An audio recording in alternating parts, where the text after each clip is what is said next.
also take this opportunity to congratulate all members of the House of Keys on their successful election last Thursday.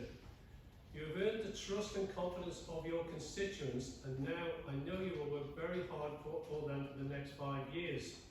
I welcome you to Tynwald Court, our national parliament, and ask you to respect its integrity.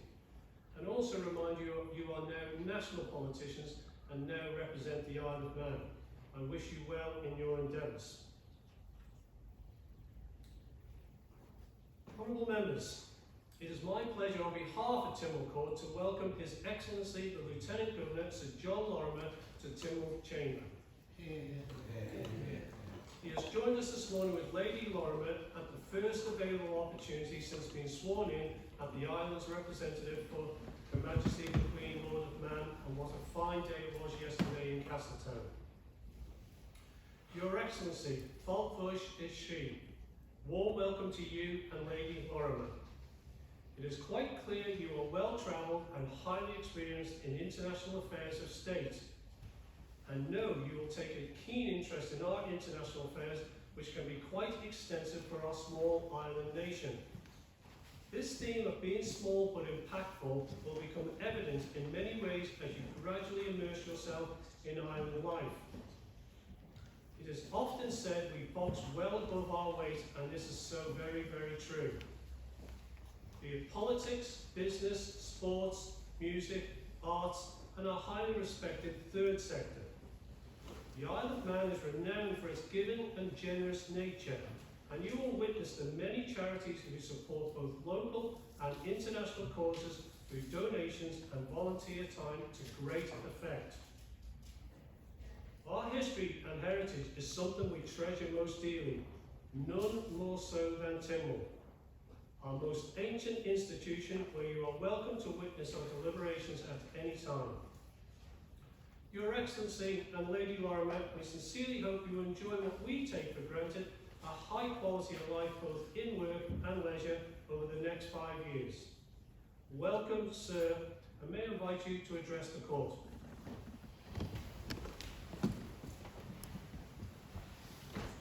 Mr. President, Mr. Speaker, honourable members, thank you very much indeed for your warm welcome.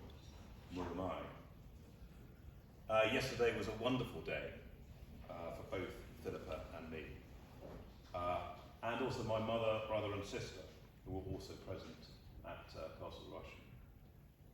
My only disappointment is that my father, who died last year, wasn't there. He would have been really delighted to have seen his son sworn in as the 31st Lieutenant Governor of the Isle of Man.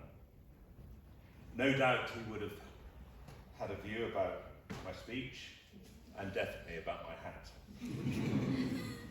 But as a proud Scot, he would have been really thrilled that we are making our home on an island that has so many close connections to its Celtic cousins across the water.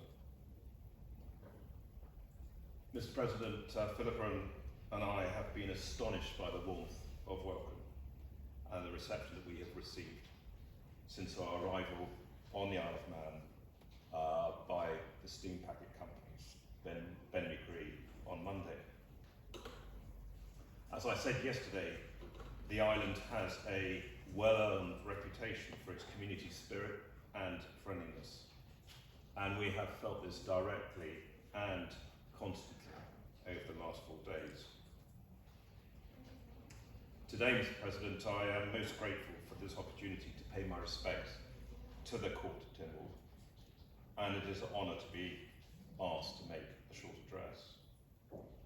Tynwald, with its 1,000-year heritage, the world's oldest parliament, has a well-earned reputation for mature debate, and I really look forward to staying on, if I may, to see some conduct of your business. As some of you may be aware, my experience was not as a politician nor a diplomat. For just under 40 years, I was a soldier, serving across the globe, and my last role was that of Senior Advisor to the Middle East and North Africa. and I experienced working closely with leaders and governments of all descriptions: absolute monarchies, presidential democracies, parliamentary republics, one-party authoritarian states, and some where all semblance of governance, authority, and rule of law had evaporated. In short, they are a state of anarchy.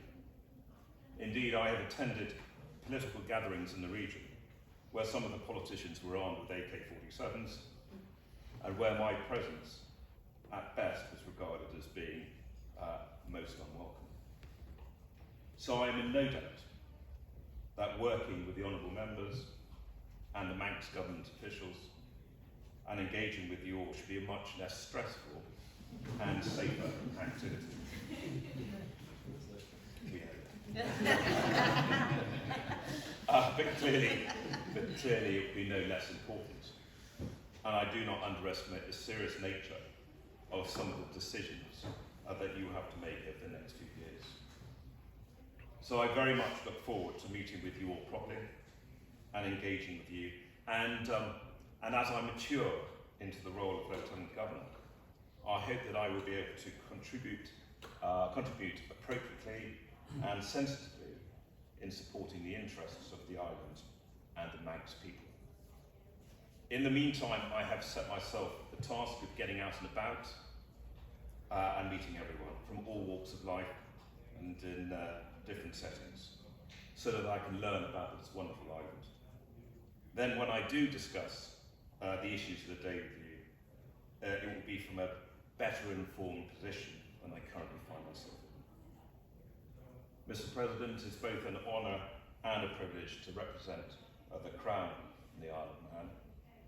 Philippa and I are thrilled to be joining such a friendly and vibrant community, and I look forward to supporting the Manx people and working closely with and in harmony with the government to further the island's reputation and interests.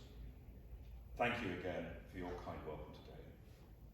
Gurumai, where are you?